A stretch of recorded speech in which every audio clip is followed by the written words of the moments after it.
பண்ணனும் ஃபர்ஸ்ட் இத பிரஸ் பண்ணனும் ஓகே இந்த பட்டன் பிரஸ் பண்ணனும் ஓகே ஓகே அப்புறம் இது பிரஸ் பண்ணா ஓகே அப்புறம் இங்கோட ஃபாஸ்டா ஸ்லோவா வைக்கணும் அப்பதான் ஸ்டார்ட் ஆயிட்டு சுத்திட்டு அது ஸ்டாப் ஆயிட்டா நம்ம துணியெல்லாம் எடுத்து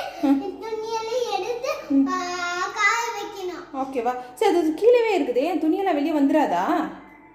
வாஷ் ஆகும்போது ஓப்பன் ஆயிட்டு ஓப்பன் ஆகாது டைட்டா மூடணும் ஆமாவா சரிப்பா ஓகே எக்ஸ்பிளைன் பண்ணிட்டீங்களா போதுமா ஸோ நான் எப்போ